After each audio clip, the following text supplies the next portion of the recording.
Bismillahirrahmanirrahim. Assalamualaikum warahmatullahi wabarakatuh. Innal hamdalillah nahmaduhu wa nasta'inuhu wa nastaghfiruh wa na'udzu billahi min syururi anfusina wa min sayyiati a'malina may yahdihillahu fala mudhillalah wa may yudlil fala hadiyalah. Asyhadu an la ilaha illallah wahdahu la syarikalah wa asyhadu anna Muhammadan abduhu wa rasuluhu la nabiyya ba'da. Allahumma sholli wa sallim wa barik ala Muhammadin wa ala alihi wa ashabihi wa man tabi'ahum bi ihsani ila yaumiddin. Amma ba'du. Jamaah sekalian rahimani wa rahimakumullah. Kita lanjutkan lagi pembahasan kita tentang sirah nabawiyah yang kita ambil dari kitab Khulasatul Bahiyah. Khulasatul Bahiyah fi tartibi al-ahdasi fi sirah an-nabawiyah karya Syekh Wahid Abdul Salam Bali hafizahullahu taala.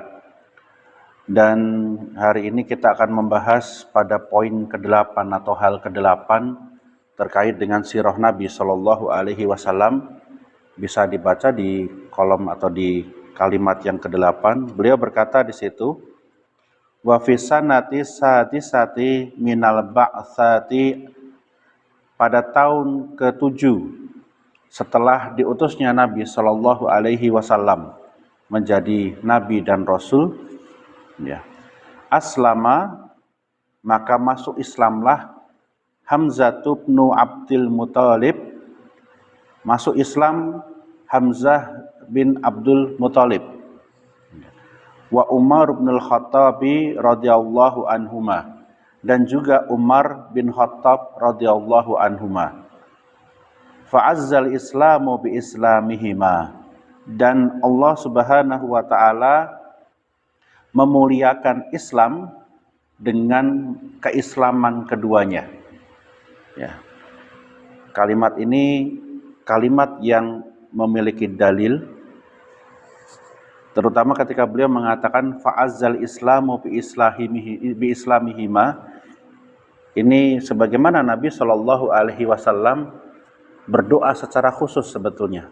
Sebagaimana nanti kita akan bahas, beliau berdoa secara khusus Islamnya dua orang yang akan memberikan kemuliaan kepada Islam atau memberikan manfaat yang sangat besar di dalam keislaman. Ada yang tahu mungkin? Hadisnya diriwayatkan oleh Al-Imam At-Tirmidzi, hadisnya hasan. Ada dua orang yang diharapkan salah satunya atau dua-duanya Islam, masuk Islam di tahun ini, di tahun ke-7. Yang pertama adalah Abul Hakam, ya, Abul Hakam bin Hisham. Abul Hakam bin Al-Hisham ini yang kita sering kenal dengan nama Abu Jahal. Abu Jahal namanya, nama lainnya Abul Hakam bin Al-Hisham. Ini diharapkan keislamannya. Atau Umar bin Khattab. Kalau Nabi SAW mengatakan Ibnul Khattab, anaknya Khattab.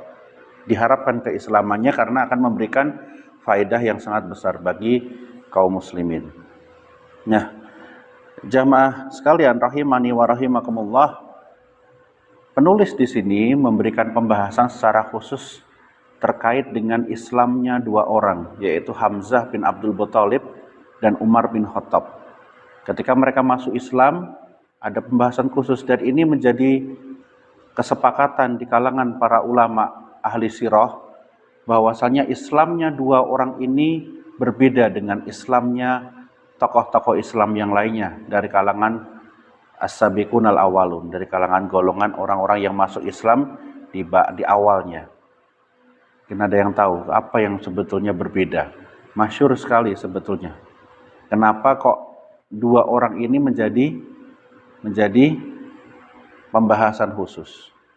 Nah, para ulama menjelaskan kenapa dua orang ini menjadi pembahasan khusus, karena setelah masuk Islamnya dua orang ini, yakni Hamzah bin Abdul Muthalib dan Umar bin Khattab radhiyallahu anhuma, Islam mulai didakwahkan secara terang-terangan di Mekkah. Sebelum itu secara sembunyi-sembunyi. Ya. Ketika kita ingat bahwasanya ketika ada yang sholat di dekat Ka'bah, yaitu Rasulullah Sallallahu Alaihi Wasallam, kemudian Khadijah, kemudian Ali bin Abi Thalib, maka banyak orang yang kemudian mencela, menghardik dan mengganggu. Tetapi sebagaimana diriwayatkan oleh sebagian besar para penulis sirah dari Ali bin Abi Thalib, Ali bin Abi Thalib mengatakan setelah masuk Islamnya Hamzah bin Abdul Muthalib dan Umar bin Khattab radhiyallahu anhuma, maka kaum muslimin berani sholat secara terang-terangan di sekitaran Ka'bah. Sebelumnya tidak berani. Kejadian ini kan terjadi setelah adanya rombongan hijrah yang kedua menuju ke Habasyah. Jadi sebagian kaum muslimin ada yang hijrah ke Habasyah untuk menyelamatkan diri. Sebagian kecilnya masih bertahan di Mekah. Ya. Dan ketika masuk Islamnya Hamzah bin Abdul Muthalib dan juga Umar bin Khattab, maka ini menjadi pembeda. Ya, ini menjadi pembeda.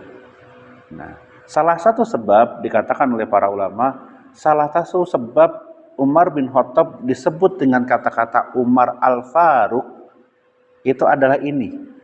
Karena ketika Umar bin Khattab radhiyallahu anhu masuk Islam, maka dia meminta kepada Rasulullah Sallallahu Alaihi Wasallam untuk segera menyiarkan, mengiklankan atau mendakwahkan secara terbuka Islam tersebut. Walaupun ada kritik para ulama terkait dengan sanad riwayat tersebut. Nanti kita akan bahas insya Allah.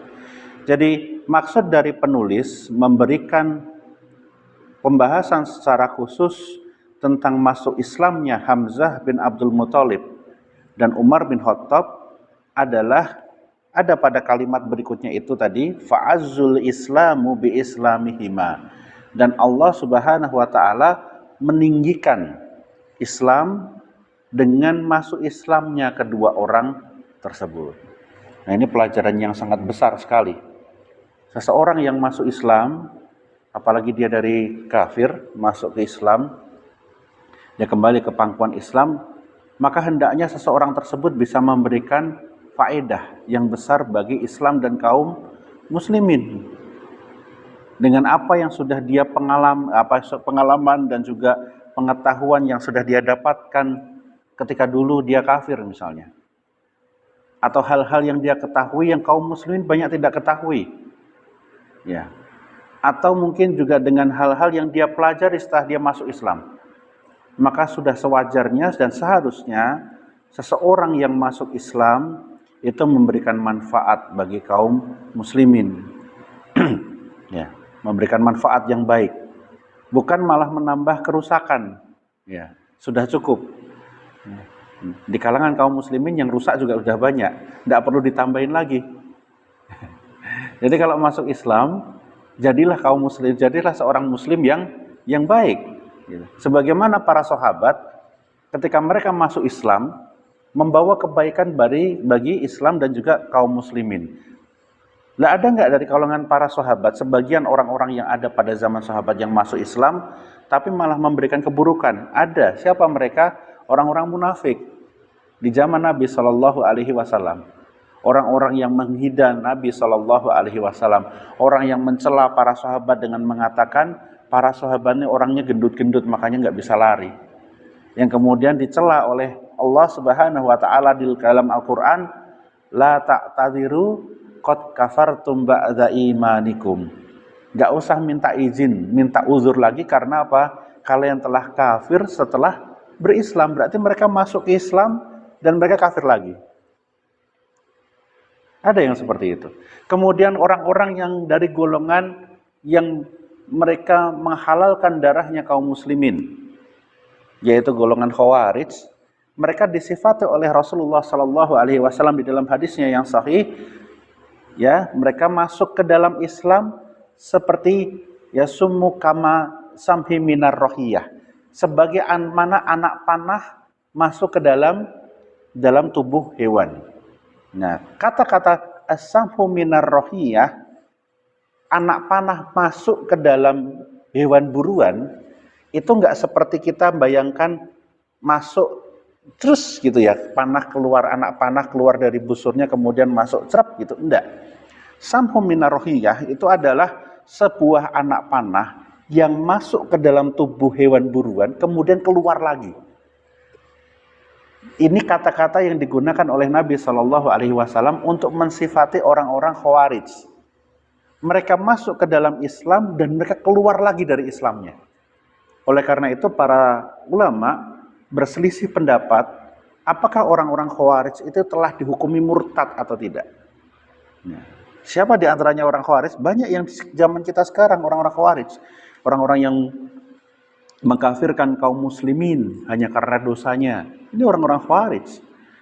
Yang ngebom sana sini, ini rata-rata mereka memiliki akidahnya Khawarij. Ya. Yang mereka tidak suka dengan kaum muslimin, mereka katakan orang-orang Islam sekarang kafir semuanya.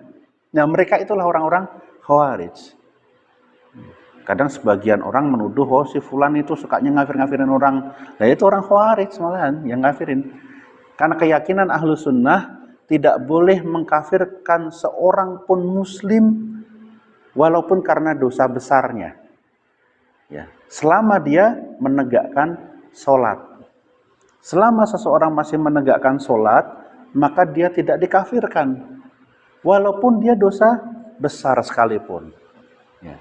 Akidahnya Khawarij, mereka mengkafirkan orang-orang yang berbuat dosa besar. Bahkan dosa kecil pun mereka kafirkan.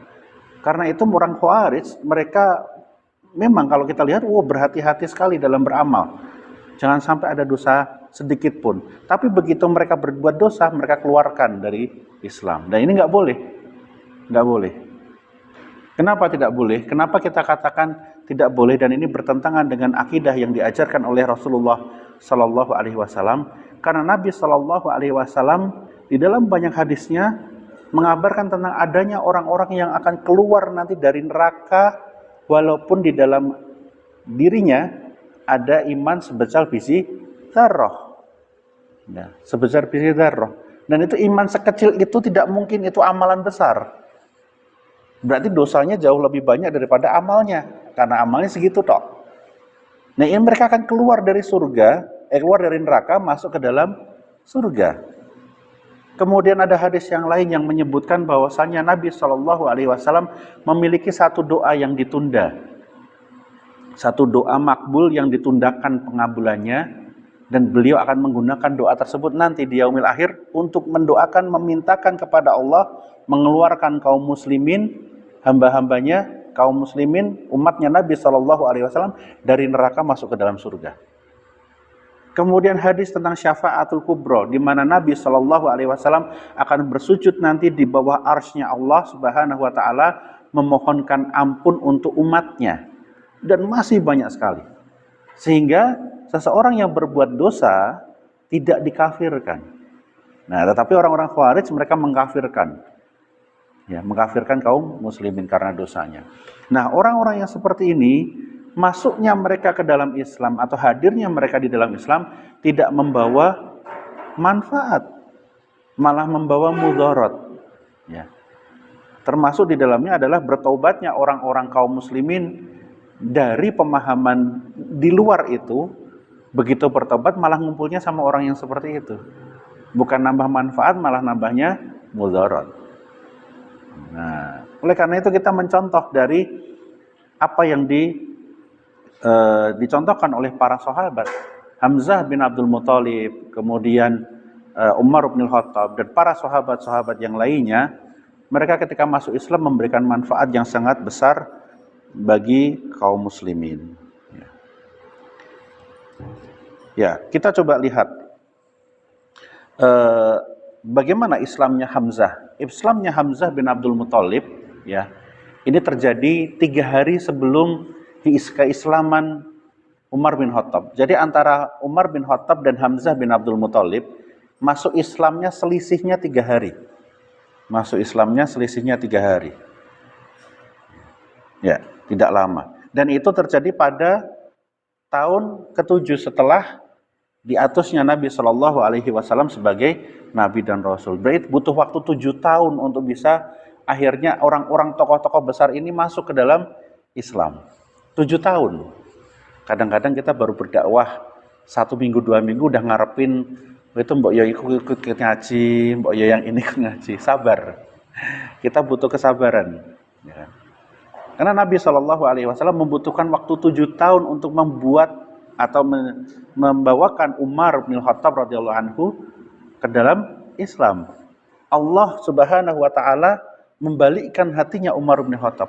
Apalagi kejadiannya Hamzah ini unik masuk Islamnya dia. Nah, kita lihat bagaimana kejadian masuk Islamnya Hamzah bin Abdul Muthalib. Hamzah bin Abdul Muthalib di kalangan orang-orang Quraisy bukan dikenal sebagai orang yang seperti Abu Jahal dan Abu Lahab. Abu Jahal jelas sekali permusuhannya kepada kaum muslimin, mengganggu. Sedangkan Hamzah, ya, dia masih pamannya Nabi Shallallahu Alaihi Wasallam. Hamzah lebih suka diam, tidak mengganggu, membiarkan. Nah, ini termasuk hal yang terbawa atau yang muncul dari sikap beliau sebagai seorang kalau kita katakan sebagai seorang yang ada karakter militernya. Beliau seorang panglima perang di kabilahnya. Ya, di kalangan orang-orang Quraisy, beliau termasuk orang yang pimpinan perangnya. Dan beliau seorang pemburu. Sampai suatu hari terjadi kejadian ketika Nabi Shallallahu Alaihi Wasallam berada di sofa, ya, kemudian diganggu oleh Abu Jahal. Bagaimana mengganggunya? Abu Jahal mengganggu dengan cara melempari batu. Nah, kalau kita pernah dengar ceritanya Abu Jahal melempar bukan batu tetapi kotoran, ini riwayatnya lemah. Yang dilempar itu batu. Ya, yang dilempar oleh Abu Jahal kepada Nabi Shallallahu Alaihi Wasallam adalah batu, sehingga mengenai Nabi Shallallahu Alaihi Wasallam. Ya. Ketika kejadian itu, ada salah satu budak, ya, dari Hamzah bin Abdul Muthalib yang bernama Abdullah bin Ja'ad. Ya. Abdullah bin Ja'ad ini tadi melihat kejadian di mana Abu Jahal melemparkan batu dan mengenai Nabi Shallallahu Alaihi Wasallam, sehingga beliau melaporkan kepada Hamzah. Ya, beliau laporkan kepada Hamzah bahwasanya kejadian seperti ini di sofa tadi. Nah, Hamzah yang sedang pulang dari berburu, beliau emosi. Datangi Abu Jahal. Ya, didatangi Abu Jahal, dan di situ pada waktu itu Abu Jahal sedang berkumpul dengan kabilahnya. Ya. Ya, berkumpul dengan kabilahnya. Abu Jahal berasal dari kabilah Bani Adi. Sedangkan dengan Hamzah dari orang-orang Quraisy, dan ngumpul dua kabilah ini tadi di situ. Ketika Abu Hamzah memastikan apa yang terjadi, kemudian meminta pertanggungjawaban Abu Jahal, maka Abu Jahal sudah memberontak, ingin memukul, sehingga nyaris terjadi peperangan antara dua kabilah ini tadi. Dan satu kalimat yang kemudian dikatakan oleh Hamzah bin Abdul Muthalib, ya, terhadap Abu Jahal, "Kenapa engkau mengganggu Muhammad sedangkan aku sudah mengikutinya?" Inilah kalimat menjadi masuknya Islam si Hamzah bin Abdul Muthalib. Jadi Hamzah bin Abdul Muthalib masuk Islam karena emosinya dia melihat saudaranya diganggu. Bukan karena keimanan semata, tapi emosinya besar. Beliau pulang dari berburu, mendengar kejadian itu, membela Rasulullah SAW yang diganggu Abu Jahal. Nah, ketika beliau mendatanginya, beliau langsung sampaikan, "Kenapa ganggu? Saya mengikuti dia." Dari situlah keislamannya Abu Hamzah bin Abdul Muthalib. Nah, berarti kejadian ini apa pelajaran yang kita bisa ambil? Seseorang, Allah Subhanahu wa taala bisa membolak-balikkan hati manusia dan memasukkannya ke dalam Islam, meluaskan hatinya untuk bisa masuk Islam tanpa atau dengan hal-hal yang tidak pernah kita pikirkan sebelumnya. Mungkin kita kenal sebagian orang orang ini dulunya Nasrani. Tapi kok jadinya begini ya ternyata. Dia muslim taat, dia muslim bagus. Seperti itu. Allah bukakan hatinya dia kepada Islam. Dan dia berikan Islam kepadanya. Dia berikan ilmu kepadanya. Itu hal yang harus disyukuri. Karena keislamannya berarti membawakan manfaat bagi Islam dan kaum muslimin sebagaimana para sahabat, di mana kaum muslimin sendiri sekarang yang udah Islam dari dulu kadang-kadang nggak genah. Ya, beliau memberikan manfaat. Nah, sejak kejadian itulah Hamzah bin Abdul Muthalib mengikuti ya, perkumpulan para sahabat yang pada waktu itu masih jumlahnya sekitar 37 orang. Sisa dari sebagian sahabat yang hijrah ke Habasyah. Ada 37 orang sampai 40 orang yang ada di Sofah. Nah, kemudian Allah Subhanahu wa taala menjadikan ya, masuk Islamnya Umar bin Khattab radhiyallahu anhu 3 hari setelah kejadian itu. Nah, ini pukulan yang sangat besar bagi orang-orang Quraisy. Bagi orang-orang kafir dulu di zaman jahiliyah, bagi mereka pukulan yang besar ketika mereka mengetahui Islamnya Hamzah bin Abdul Muthalib dan Umar bin Khattab radhiyallahu anhu. Ya.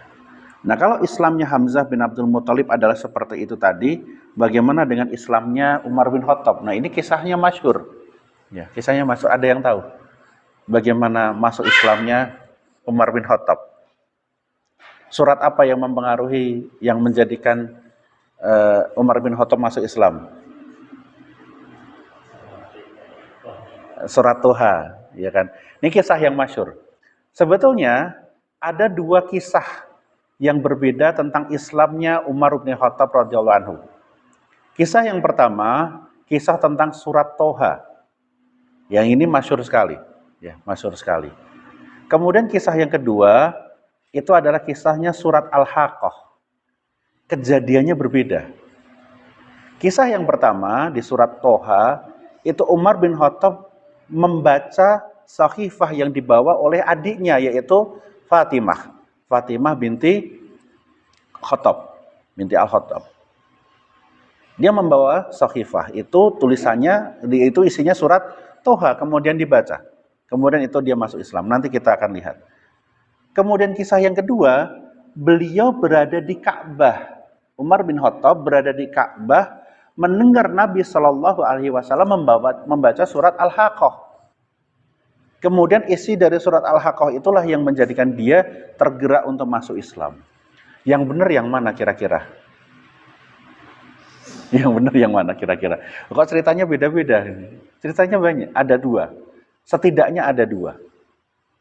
Setidaknya ada 2. Dari 2 kisah ini, sebetulnya kedua-duanya dikritik oleh para ulama ahli hadis. Kenapa? Kisah yang pertama itu dibawakan oleh Abu Ishaq. Di dalam sanadnya, gurunya Abu Ishaq itu orangnya majhul, nggak dikenal. Tidak diketahui namanya secara pasti. Ya, biografinya seperti apa, hafalannya seperti apa, sehingga tidak bisa diperiksa. Ini ada di dalam Sirah Ibnu Ishaq. Kemudian dibawakan juga oleh misalnya Al-Kamil fit Tarikh, juga membawakan sanad yang sama. Di dalamnya ada rawi yang majhul, sehingga para ulama mengatakan sanad dari riwayatnya Umar bin Khattab yang masuk Islamnya karena surat Toha itu dhaif sebetulnya, lemah. Ya, lemah. Lalu bagaimana dengan kisah yang lainnya? Kisah yang lainnya yaitu surat Al-Haqqah dibawakan oleh seorang sahabat bernama Abdullah bin Jubair. Akan tetapi di dalam riwayatnya ada rawi yang dia diperbincangkan oleh para ulama. Sebagian ulama ahli hadis mengatakan rawi tersebut lemah. Sebagian lagi mengatakan rawi ini matruk, ditinggalkan. Sehingga kesimpulannya sebetulnya dari perdebatan para ahli hadis, tidak ada kisah yang sahih ya. Tidak ada kisah yang sahih tentang bagaimana Umar masuk Islam. Caranya dia masuk Islam, ini tidak ada yang sahih sebetulnya. Sampai misalnya kisah yang dibawakan oleh sebagian ulama, diantaranya kitab sirah yang saat ini dikatakan kitab sirah yang terbaik, Rahiqul Maktum misalnya, karya Sofiur Rahman Al-Mubarakfuri, beliau masih membawakan cerita masuknya Islam Umar bin Khattab, masuk ke Islamnya Umar bin Khattab radhiyallahu anhu dengan kisahnya dari Abu Ishaq, gitu, tanpa ada catatan. Tetapi padahal catatannya banyak sekali. Seperti itu. Lalu bagaimana kita Kita tidak bisa menetapkan yang mana yang pastinya. Akan tetapi sebagian ulama mengatakan dari sebagian dari kedoifan cerita-cerita tersebut yang memiliki jalur banyak itu adalah cerita dengan surat Toha. Ya. Walaupun sama-sama lemah. Ya, walaupun sama-sama lemah. Nah, coba nanti kita akan lihat ceritanya yang di surat Toha itu seperti apa. Nah, para ulama lebih banyak berdalil dengan ayat, dengan kisah ini. Nah, kita mengikuti penjelasannya para ulama. Tapi kita tetap tahu bahwasanya sanad dari cerita ini dikritik oleh para ulama. Bahwasanya sanad ini dhaif, ya, sanad ini lemah. Kalau sanad itu dhaif, itu berarti kita tidak bisa memastikan ceritanya benar seperti itu atau enggak, gitu aja. Kita nggak bisa tahu pasti, sehingga kita katakan kita nggak tahu pasti ceritanya Umar bin Khattab masuk Islamnya gimana, secara pasti nggak bisa. Tapi dari berita-berita yang ada, berita lemahnya ada, yaitu dua. Dia masuk Islam karena surat Toha, atau dia masuk Islam karena surat Al-Haqqah. Surat Toha berarti kejadian dia dengan Fatimah binti Al-Khattab. Kalau surat Al-Haqqah berarti kejadian dia di Ka'bah, sedangkan Nabi SAW di sisi lain Ka'bah membaca surat Al-Haqqah, kemudian dia masuk Islam karena itu tadi. Seperti itu.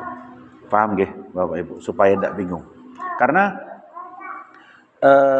ada satu kaidah di dalam ilmu hadis, apabila kita membawakan riwayat yang kita ketahui atau kita duga kuat riwayat tersebut lemah, maka wajib untuk disebutkan riwayat tersebut lemah.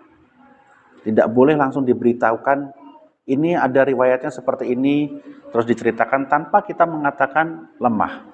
Apalagi riwayat-riwayat yang terkait dengan hadis Nabi SAW. Kenapa? Karena ada ancamannya secara khusus. Ya, Nabi SAW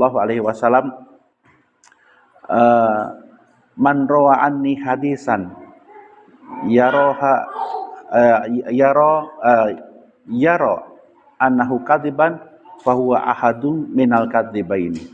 Barang siapa membawakan hadis, meriwayatkan hadis dari Nabi SAW, kemudian dia melihat hadis tersebut adalah lemah, atau hadis tersebut palsu, atau hadis tersebut diduganya itu dusta, maka dia mengucapkan begitu saja tanpa dia menjelaskan, dikatakan oleh Nabi SAW, huwa ahadun minal kadzibaini. Dia salah satu dari dua orang yang pendusta. Yang pertama adalah yang membuat cerita dustanya, yang kedua dia yang menyebarkan cerita dustanya.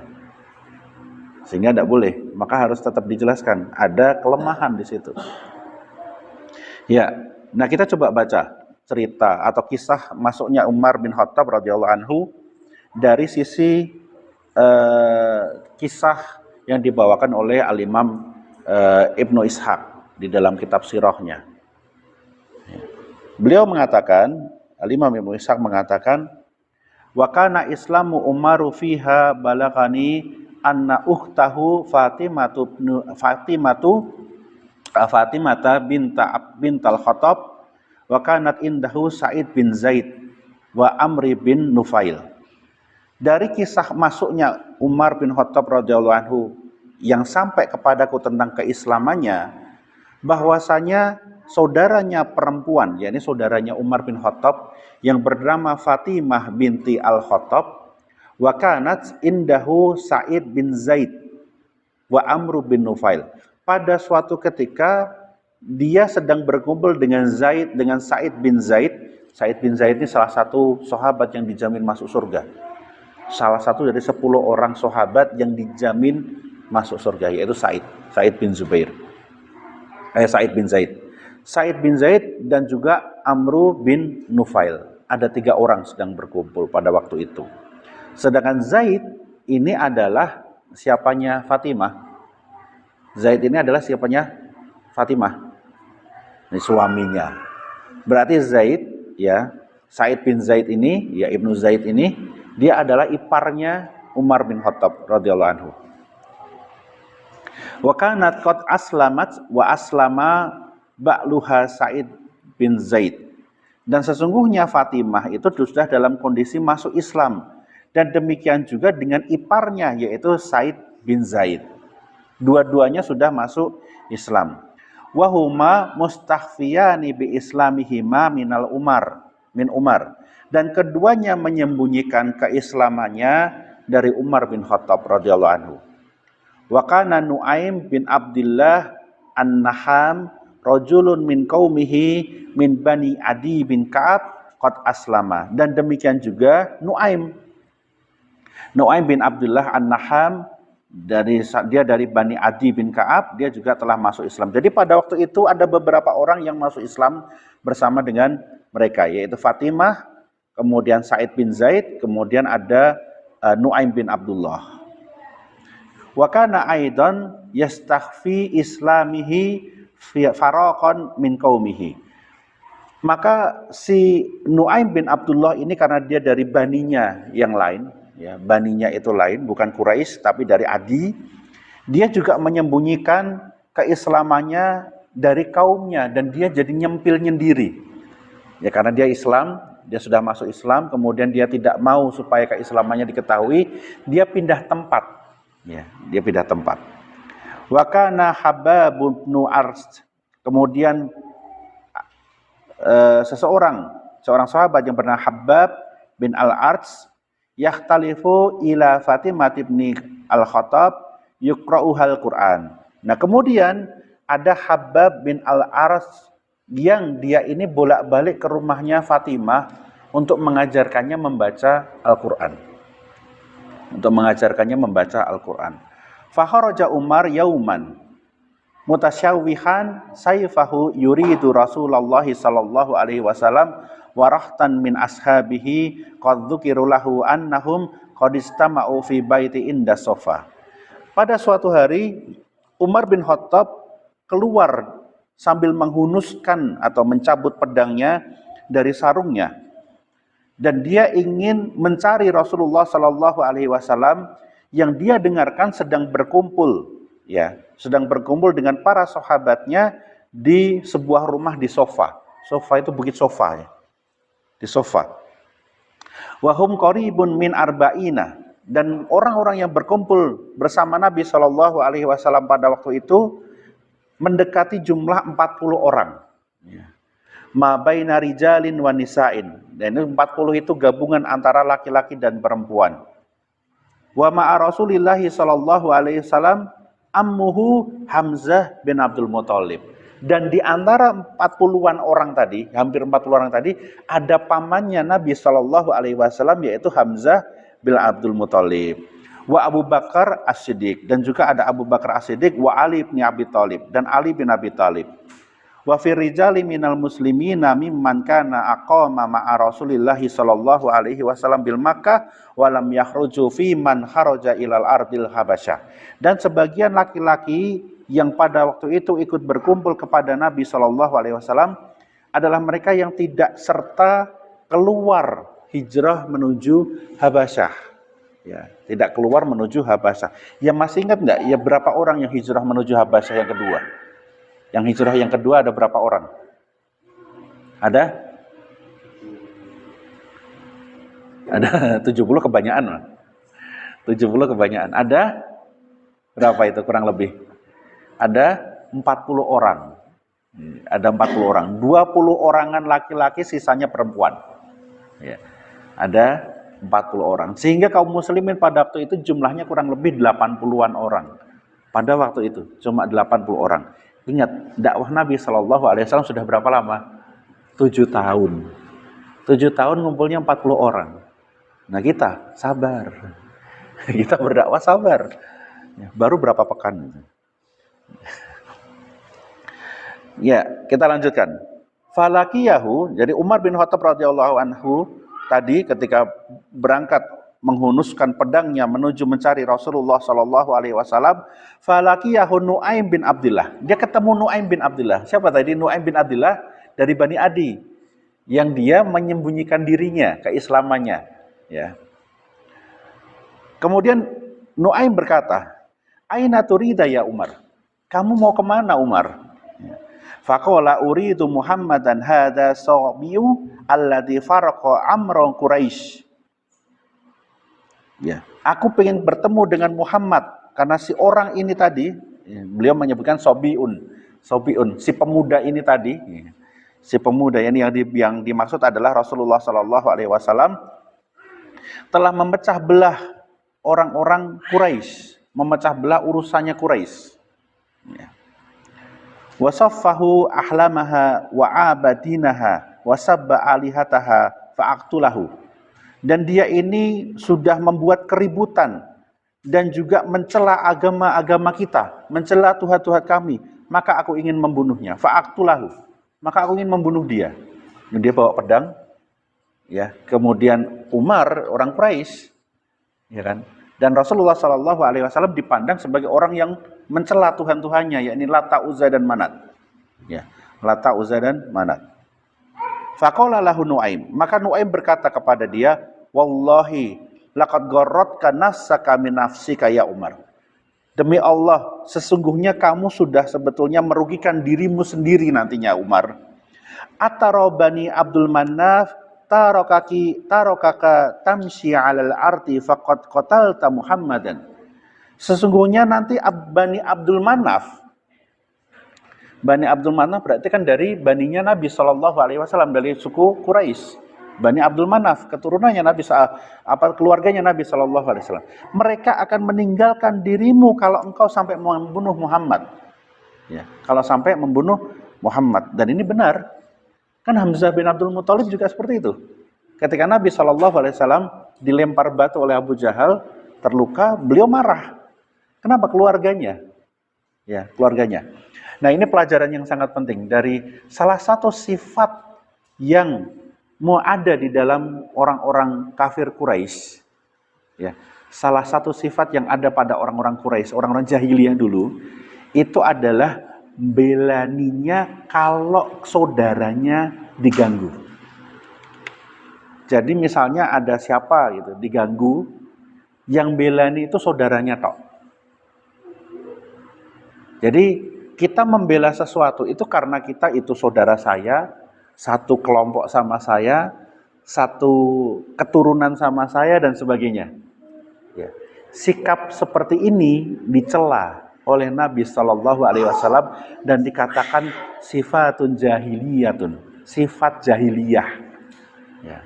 Kalau sekarang berkembang, tak belani kalau sak organisasi, sak yayasan, sak partai gitu. Nah, belaninya kalau gitu toh.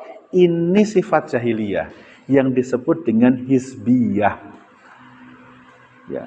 Sikap ini yang memecah belah kaum muslimin sebetulnya. Kenapa?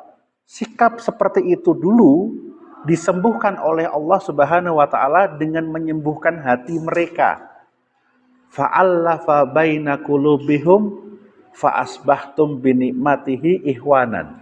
Allah menyebutkan dalam surat Al-Imran, dan kami bolak-balikkan hatimu, kami lunakkan hatimu, dan kami berikan engkau nikmat rasa persaudaraan. Berarti kita semua itu dipersaudarakannya karena Islam, bukan karena yang lain. Kalau kita merasa sedulurnya itu karena satu kampung, satu tempat, satu sekolah, nah karena satu sekolah berarti dibantu, kalau tidak satu sekolah tidak dibantu gitu kan. Atau karena satu organisasi. Nah, ini sikap hizbiyah sama seperti orang-orang Quraisy dulu. Sama seperti itu. Nah, ini tidak boleh. Tidak boleh. Ya. Tidak boleh yang seperti ini. Diharamkan berpecah belah di dalam kaum muslimin karena hal-hal yang di luar agama. Ini yang disebut dengan al-wala wal bara. Kita berwali atau mencintai orang lain itu karena dia kaum muslimin. Kadar kecintaannya sesuai dengan kadar amal ibadahnya. Kepada orang yang soleh kita cinta banget. Siapapun itu. Selama dia soleh, ya, dia muslim, dia soleh, kita cintai. Ya. Tapi kalau dia bukan muslim, ya kita benci, tidak senang. Kita benci kekufurannya itu. Karena dia kufur. Kalau seorang muslim yang berbuat dosa, ya kita benci dosanya dia itu, nggak senang. Kamu piye to Mas Dur, ku podo-podo Islam kok, kowe iki kok malah maling gitu misalnya. Kamu kok malah nyuri, kamu kok malah korupsi, kamu kok ganggu orang. Nggak boleh Mas. Kalau kita masih bersaudara, maka ada saling menasehati. Kalau nggak bersaudara, nggak nasihati mesti. Nah, ini sikapnya orang-orang kafir pada waktu itu. Mereka akan membela walaupun salah, ya. Selama itu jadi saudara mereka, selama satu keturunan mereka dibelain. Masih ingat dulu perang Fudul? Nah ya karena itu. Terjadinya perang Fudul kan karena itu. Saling membela antar kaumnya. Seperti itu. Makanya Nabi Shallallahu Alaihi Wasallam ketika dulu nanti di Madinah, ada kejadian di mana para sahabat berselisih. Kemudian saling memanggil, ya ma'syaral muhajirin, ya ma'syaral ansor. Para sahabat menggunakan kata-kata, wahai orang-orang muhajirin, wahai orang-orang ansor. Maka Nabi SAW keluar dari rumahnya, dari rumah Aisyah pada waktu itu, kemudian mengatakan, mahada da'at jahiliyah. Apa ini kok seruan-seruan jahiliyah ada di sini? Kenapa? Menyerunya, wahai orang ini, wahai orang ini. Nah, kita sering dengar kan gitu. Nah, dihindari Bapak Ibu sekalian yang seperti itu. Ini seruan-seruan jahiliyah yang seperti ini. Tidak boleh. Nabi memerangi sifat-sifat jahiliyah kita. Lah kok kita malah berjahiliyah lagi. Ya, kita sudah diberikan keterangan, diberikan penerangan oleh Nabi Shallallahu Alaihi Wasallam untuk meninggalkan jahiliyah. Oh kita balik lagi. Jadi seperti itu. Ya kita lanjutkan. Kemudian Nuaim dia mengatakan, afala tarji'u ila ahli baitika. Kenapa kamu nggak balik ke rumah aja? Balik Umar dikatakan oleh Nuaim, kamu balik aja ke rumahmu, ke keluargamu. Fatuqima amrohum, kemudian tegakkan apa yang pengen kamu sampaikan kepada Muhammad, membunuh tadi, ke keluargamu aja. Qala wa ayyu ahlil baiti? Loh kenapa? Keluargaku kenapa? Gitu. Qala Nuaim berkata, khatanuka wa ibnu ammika Sa'id bin Zaid wa Amri wa uhtuka Fatimah bintil Khattab qad wallahi aslama. Sesungguhnya saudaramu, iparmu, yaitu Sa'id bin Zaid dan juga Umar dan juga Amru serta adik perempuanmu Fatimah binti Khattab qad wallahi aslam. Demi Allah mereka sudah masuk Islam. Mereka sudah masuk Islam. Pelajaran penting Bapak Ibu sekalian.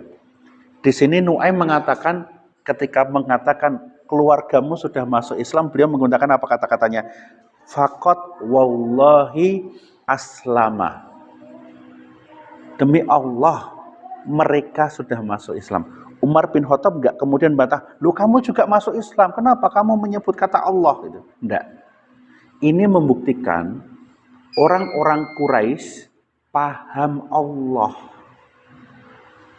Mereka kenal kata Allah dan mereka ngerti Allah itu Rabbus samawati wal ard, yang menciptakan langit dan bumi. Nggak ngerasa aneh dengan kata ini. Makanya kalau di kisah-kisah yang sebelumnya kita lihat, kita baca para sahabat yang sebelum mereka masuk Islam, mereka dengan enteng menggunakan lafal Allah. Ya. Makanya di dalam Al-Quran diabadikan hal tersebut. Diabadikan, Allah Subhanahu wa taala menyuruh Nabi Shallallahu alaihi wasallam untuk bertanya kepada orang-orang kafir, orang-orang Quraisy. Fa in sa'altahum man khalaqas samawati wal ard. Seandainya engkau tanyakan kepada mereka, wahai Muhammad, siapa yang menciptakan langit dan bumi? Fayaquluna Allah. Mereka akan mengatakan Allah. Faqul afala tattaqun. Maka katakan kepada mereka, kenapa kamu enggak bertakwa kepada yang menciptakan langit dan bumi, malah nyembah yang lainnya? Seperti itu. Jadi, Bapak Ibu sekalian, orang-orang kafir Quraisy dulu, mereka enggak semata-mata kekafirannya mereka, bukan mereka enggak kenal Allah. Tapi mereka kenal Allah. Yang tidak mereka kenal apa? Yang tidak mereka lakukan apa? Ibadahnya enggak kepada Allah, itu aja. Mereka kenal Allah. Nah ini tadi, la in sa'altahum man khalaqas samawati wal ard. Seandainya engkau tanyakan kepada orang-orang kafir Quraisy itu tadi, siapa yang menciptakan langit dan bumi? La yaquluna Allah. Mereka akan mengatakan Allah. Nah, berarti Islam yang didakwakan oleh Nabi Shallallahu Alaihi Wasallam bukan hanya Islam yang sekedar mengakui Allah pencipta langit dan bumi, tidak selesai di situ. Buktinya apa? Lah itu orang-orang kafir kan mengakui seperti itu, masih didakwahi juga oleh Nabi Shallallahu Alaihi Wasallam, masih diperangi oleh Nabi Shallallahu Alaihi Wasallam. Seandainya dakwah itu hanya berhenti di situ, berhenti cukup sampai mengakui Allah menciptakan langit dan bumi, yakin dakwah selesai. Nabi nggak akan memerintahkan mereka masuk Islam semua itu. Orang kafir Quraisy sudah dari dulu mengakui hal tersebut. Jadi kekafiran yang dilakukan oleh orang-orang kafir di zaman Nabi Shallallahu Alaihi Wasallam bukan tidak kenal Allah, mereka kenal Allah, mereka tahu Allah. Ini buktinya Umar bin Khattab biasa dengar kata Allah. Yang mereka tidak lakukan, yang mereka tidak kenal adalah beribadah itu hanya kepada Allah. Nah, itulah Islam yang didakwakan oleh Nabi Shallallahu Alaihi Wasallam, beribadah hanya kepada Allah. Beribadah ya berarti ya meminta ampunan, meminta rizki, meminta dilancarkan usahanya, meminta apapun itu, memohon ampunan, minta tolong dan sebagainya, semuanya hanya kepada Allah. Itulah dakwahnya Nabi Shallallahu Alaihi Wasallam. Kita azan dulu sebentar, insyaallah. Oke, kita lanjutkan sebentar.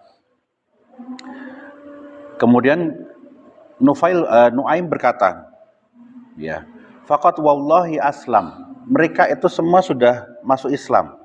Wa taba'a Muhammadan ala dinihi fa alaika bihima. Mereka semua sudah mengikuti agamanya Muhammad dan seharusnya kamu lebih wajib menasihati mereka, lebih wajib ngomongin mereka, gitu kan. Kemudian faraja'a Umar amidan ila ukhtihi wa khotanihi. Kemudian Umar segera bergegas kembali lagi dan menemui adik perempuannya dan juga iparnya. Wa indahuma Habab bin Arad. Dan pas ketika Umar bin Khattab radhiyallahu anhu masuk atau menemui mereka, di sisi mereka itu ada Habab bin Al-Arad. Ya, ada Habab bin Al-Arad yang sedang mengajarkan Al-Qur'an. Dan ma'ahu sohifatun fiha toha. Ketika itu Habab sedang mengajarkan dengan satu buah lembaran yang di situ ditulis surat Toha. Disinilah kisahnya Umar bin Khattab membaca surat Toha. Wa yukri'uhuma iyaha. Dan mereka berdua, yakni Fatimah dan juga Said bin Zaid, membacanya.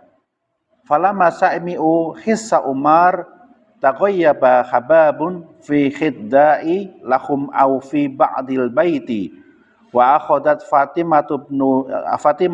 Fatimatu bintu Al-Khattab sahifata faja'altaha tahta khadihiha. Kemudian ketika Umar masuk mendengar suara itu tadi, kemudian mereka mendengar suara Umar masuk, maka Habab segera bersembunyi di salah satu ruangan di dalam rumah itu, dan sohifah tadi disembunyikan oleh Fatimah, ya, disembunyikan Fatimah di balik tangannya. Waqad sami'a Umar hina dana ilal baiti qira'atan Habab alaihima. Dan sesungguhnya Umar bin Khattab ketika datang ke rumahnya Fatimah sudah mendengar bacaannya Habab. Jadi Umar datang dengar bacaannya. Falamma dakhala qala. Maka ketika dia masuk, maka dia mengatakan, ma hatihi hannatahannamatun allati sami'tu. Apa ini mantra yang aku dengarkan barusan? Dia mengatakan mantra. Kan enggak ngerti, ya. Qala lahu. Maka keduanya, yakni Said dan juga Fatimah mengatakan, ma sami'ta syai'an. Enggak, kamu enggak dengerin apa-apa. Qala bala wallah. Lihat, Umar berkata, enggak, demi Allah, laqad ukhbirtu annakuma tabi'atuma Muhammadan ala dini. Enggak, demi Allah, sesungguhnya aku telah mendengar kabar bahwasanya kalian berdua mengikuti agamanya Muhammad. Dia sumpahnya dengan apa ini? Demi Allah, tapi belum Islam. Berarti orang Quraisy biasa menyebut kata Allah. Berarti hanya mengakui Allah tok, bukan memasukkan mereka ke dalam Islam. Dan ini Umar sering ngomong Allah. Mereka mengakui Allah. Ya, mengakui Allah. Tapi ibadahnya Umar Kan nggak kepada Allah. Jadi mengakui Allah saja tanpa ibadahnya nggak memasukkan seseorang ke dalam Islam. Ya, ya. Ya, kita lanjutkan. Wa fatashabi khonatihi Sa'id bin Zaid faqamat ilaihi ukhtuhu Fatimah bin Khattab latukaffihahu an zaujiha fadarabaha fasajaha. Kemudian Umar bin Khattab menarik tubuh dari Sa'id atau menarik badan dari Sa'id bin Zaid, ditarik gitu ya. Kalau kita kan kowe ngopo gitu kan, ditarik bajunya gitu. Ditarik, kemudian Fatimah bangkit untuk membelanya. Ya, membela supaya menahan Umar bin Khattab supaya tidak memukulnya, malah fadarabaha fasajaha. Umar malah mukul adiknya hingga dia berdarah. Di dalam riwayat yang lain dikatakan berdarah, sampai berdarah. Falamma fa'ala dzalika qalat lahu ukhtuhu wa khanatahu na'am qad aslamna wa amana billahi wa rasulihi wa asna ma badallaka. Karena udah dipukul tadi, maka keduanya terus ngomong, ya kami sudah masuk Islam dan kami beriman kepada Allah dan Rasulnya, maka lakukan apa yang kamu pengen lakukan. Nantang, ceritanya beliau nantang keduanya. Falamma ra'a Umar ma bi ukhtihi min dami nadima ala ma sana'a fara'u wa qala li ukhtihi. Dan ketika Umar melihat bahwasanya di adik perempuannya tadi ada bekas darah karena dipukul Umar tadi, maka dia jadi far'au itu artinya ketakutan, gemeter, khawatir. Wa qala li ukhtihi, maka dia mengatakan kepada saudaranya, a'tini hadhihi sahifah allati sami'tukum taqra'una anfan. Berikan kepadaku lembaran itu tadi yang kalian dengarkan bacaannya tadi. Ya. Undur ma hadza alladzi ja'a bihi Muhammad wa kana Umar katiban.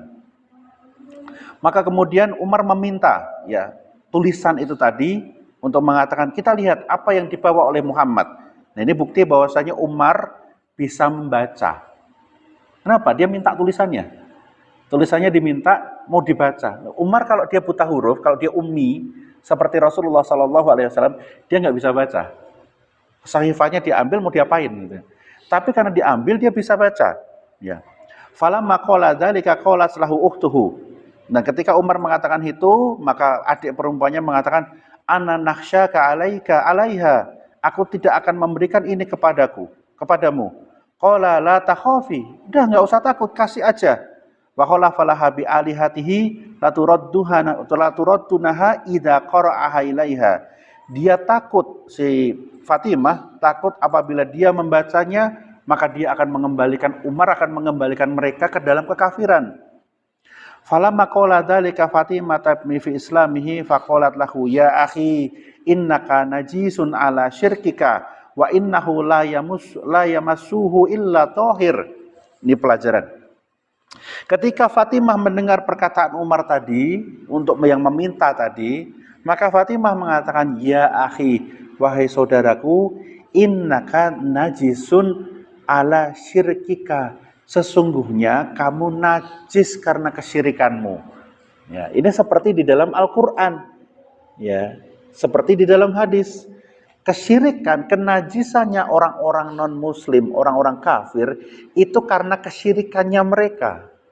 Ini yang disebut dengan najis i'tiqadi. Najis karena akidahnya, bukan najis badannya.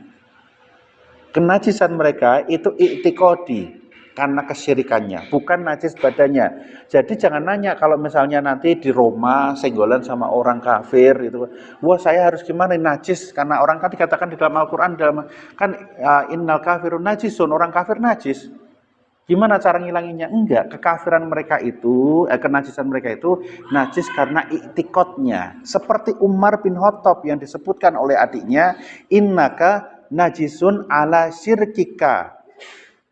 Ya. Sesungguhnya kamu najis karena kesyirikanmu, keyakinanmu kotor. Ya. Pelajaran kemudian Fatimah mengatakan, wa innahu la yamassuhu illa tahir. Sesungguhnya tidak ada yang boleh menyentuhnya kecuali yang suci. Berarti sucinya karena apa? Sucinya enggak syirik. Paham? Sehingga ini salah satu, meskipun lemah, para ulama berbeda di dalam memahami ayat la yamassuhu illa man tuhur. Tidak ada yang menyentuhnya Al-Quran kecuali yang suci. Apakah ayat ini berbicara tentang wajibnya berwudu, suci dari hadas besar dan kecil ketika menyentuh Al-Quran, ataukah bukan?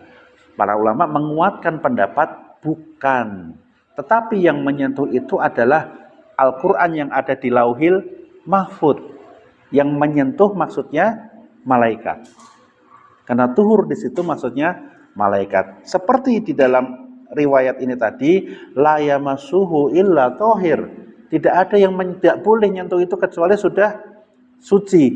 Kalau sucinya berarti dikaitkan dengan kata-kata sebelumnya, innaka najisun ala syirkika. Sesungguhnya kamu najis karena kesyirikanmu. Paham ya Bapak Ibu? Sehingga di situ kita bisa memahami, oh gitu toh perbedaannya para ulama yang tentang menyentuh Al-Quran itu boleh nggak kalau dia nggak wudhu. Ya, perbedaan pendapatnya karena ini. Apakah menyentuh itu harus suci? Sedangkan ada ayat yang seperti itu. Nah ayat itu, kemudian hadis-hadisnya, apabila kita bawakan secara letterlek, itu mengatakan nggak boleh menyentuh kecuali yang suci. Tetapi ada riwayat yang lain yang menyebutkan takwilnya atau penafsirannya yang tepat, yaitu apa? Riwayat-riwayat yang dibawakan oleh Imam Tabari di dalam tafsirnya, bahwasanya ayat tersebut mengatakan yang menyentuh di situ maksudnya adalah malaikat. Nah, sehingga lebih kuat, insya Allah lebih kuat pendapat yang mengatakan menyentuh Al-Quran, mushaf, apakah harus wajib wudu? Dikatakan tidak wajib. Tetapi adabnya menyentuh Al-Quran adalah berwudu. Bukan wajib, tapi adabnya. Seperti itu. Nah, demikian cara kita mengambil hukum itu, Bapak Ibu sekalian, rahimani wa rahimakumullah. Kita harus tahu dasarnya. Oh, ada kisahnya Umar begini. Kita cek dulu, riwayatnya sahih atau enggak. Setelah kita pastikan sahih, oh berarti ini Fatimah mengatakan begini, oh berarti kalimat ini bisa dipahami seperti ini juga. Begitu cara kita mengambil hukum itu seperti itu. Kalau kita belajar, kita mengambil hukum itu seperti itu, dari dalilnya. Apa yang kita pahami dari dalil? Kita tanya kepada orang yang lebih tahu. Kita tahunya baru satu riwayat, tanya kepada orang yang tahu riwayat-riwayat yang lainnya, sehingga bisa digabungkan semuanya. Seperti itu. Faqama Umar, fahtasala fa'atahu sohifata wa fiha toha. Kemudian Umar segeralah dia mandi. Ya, segeralah dia mandi. Bagaimana dia tahu bahwasanya najis itu harus mandi? Kan enggak. Nah, dari sinilah Umar menafsirkan najis kotor secara harfiah, maka dia mandi. Fa'atotahu sohifata wa fiha toha. Kemudian diambilnya lembaran itu tadi yang di dalamnya ada kata-kata toha. Ya, di dalamnya ada kata-kata atau bagian dari surat toha. Faqara'aha, maka dibacalah ya, lembaran itu tadi. Falamma qara'a minha sadron qala ma ahsana hadzal kalam wa akramahu. Maka ketika Umar membacanya, dia mengatakan, alangkah indahnya perkataan ini. Ya. Alangkah indahnya perkataan ini, wa akramahu, dan sangat-sangat mulia sekali. Falamma sami'a dzalika Hababun kharaja ilaihi faqala lahu. Maka mendengar hal itu, Habab yang mengajarkan tadi, dia keluar dari ruangan, dari tempat sembunyinya. Ya Umar, wallah inni la arju an yakuna Allahu qad hassaka bi da'wati nabihi fa inni sami'tahu amsi wa huwa yaqul Allahumma ayyidil Islam bi Abil Hakam bin Hisham au bi Umar bin Khattab. Wahai Umar, maka Habab mengatakan, wahai Umar, demi Allah, sesungguhnya aku mengharapkan bahwasanya Allah akan menjadikan khususnya engkau ini dengan dakwahnya Nabi kita, dengan dakwahnya Nabi Muhammad sallallahu alaihi wasallam. Fa inni sami'tuhu, sesungguhnya aku mendengar beliau mengatakan, Allahumma ayyidil Islam, ya Allah, ini Nabi SAW berdoa, ya Allah, perkuatkanlah Islam bi Abil Hakam bin Hisham, dengan masuk Islamnya atau dengan keberadaannya Abul Hakam bin Hisham. Abul Hakam bin Hisham, Abu Jahal. Au bi Umar bin Khattab, atau dengan Umar bin Khattab. Jadi Nabi SAW meminta keislaman salah satu dari dua orang ini. Entah Abu Jahal, entah Umar bin Khattab. Nah, ketika Umar mendengarkan atau membaca surat Toha tadi, Habab mengatakan hal tersebut. Saya mendengar Nabi SAW berkata seperti ini, ya Allah, kuatkanlah Islam ini dengan Abul Hakam bin Hisham atau Abu Jahal, atau dengan Umar bin Khattab. Maka dia mengatakan, wallah ya Umar, demi Allah wahai Umar. Ya, faqala lahu inda dzalika Umar. Maka Umar kemudian mengatakan kepadanya, fadulani ya Habab ala Muhammadin hatta ataitahu. Wahai Habab, tunjukkan kepadaku Muhammad ada di mana. Faqala lahu Habab, huwa fi baitin inda sofa, ma'ahu fihi nafirun min ashabih. Beliau sedang berada di sofa, di rumah sofa, dan bersama beliau ada para sahabatnya. Maka Umar kemudian bergegas. Fa'akhadha Umar sayfahu wa tawashshahahu thumma amada ilaihi ila Rasulillah sallallahu alaihi wasallam wa ashabih. Maka kemudian Umar sambil membawa pedangnya. Nah, ini kebiasaannya Umar. Dia datang sambil bawa pedangnya lagi. Pedangnya belum dilepas dari tadi. Dia datang pergi sambil membawa pedangnya, ya. Kemudian sengaja mendatangi Rasulullah sallallahu alaihi wasallam wa ashabih dan sahabatnya.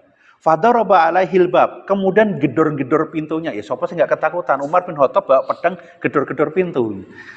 Falamma sami'u sautahu qama rajulun min ashabin Nabi sallallahu alaihi wasallam. Fanadhara min khalalil babi fara'ahu mutawashihan saif.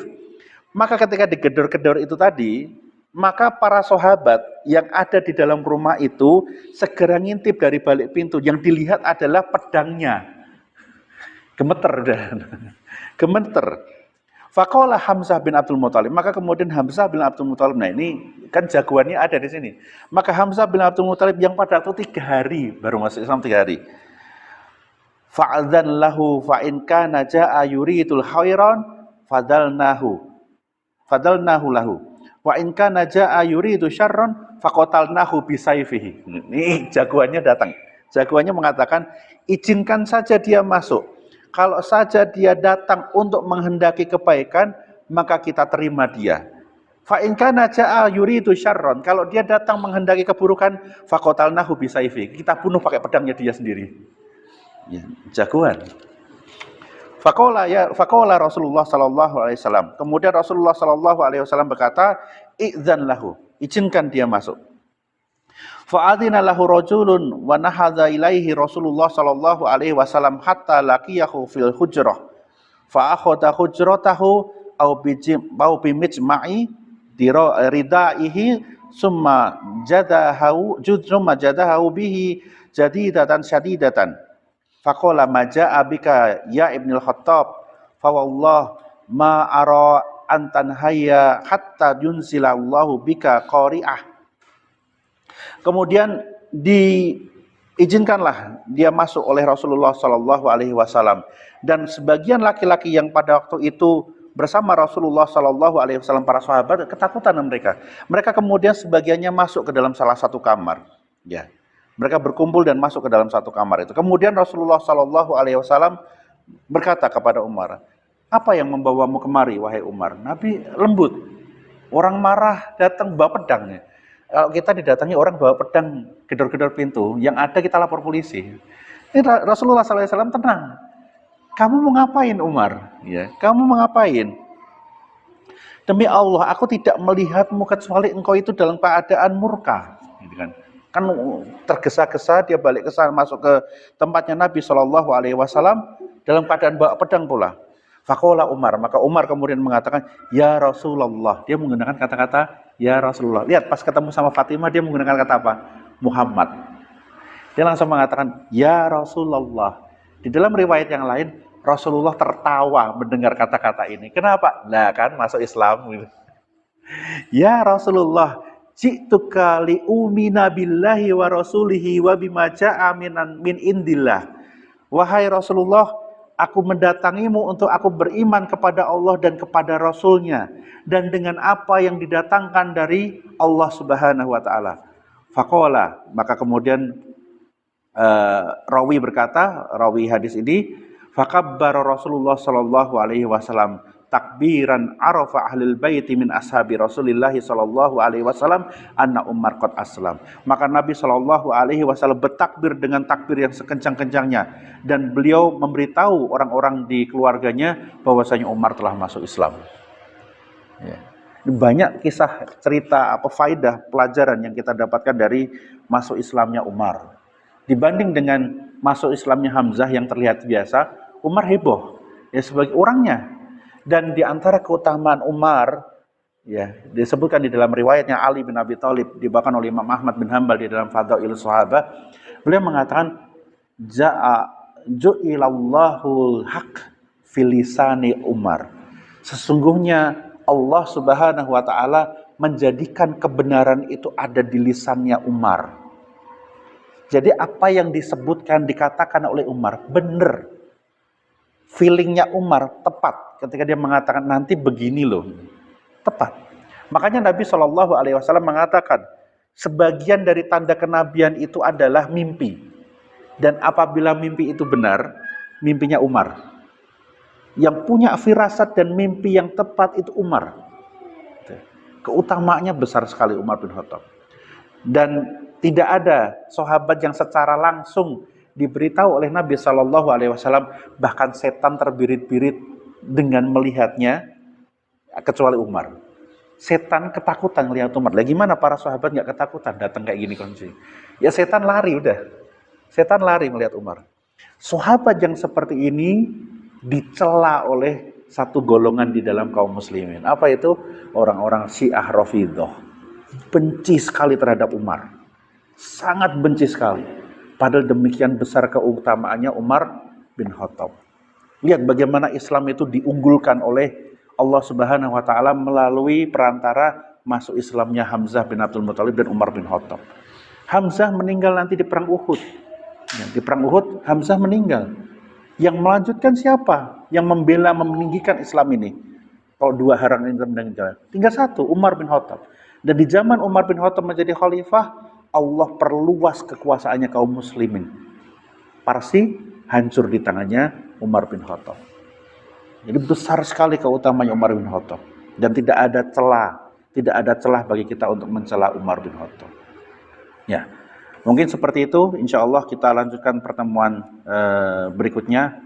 Ya, sudah mulai nanti akan ada masalah perjanjian dengan orang-orang kafir Quraisy dan sebagainya. Ke depan kita akan berbicara tentang itu, insya Allah. Perjanjian dengan orang kafir Quraisy. Yang perjanjiannya ini naskahnya digantung di Ka'bah nantinya. Ya, naskah perjanjiannya digantung di Ka'bah. Insya Allah kita akan bahas itu di pertemuan yang akan datang. Aku qouli hadza wa astaghfirullah li wa lakum wa lisairil muslimin wal muslimat. Subhanakallahumma bihamdika asyhadu an la ilaha illa anta astaghfiruka wa atubu ilaik. Assalamualaikum warahmatullahi wabarakatuh.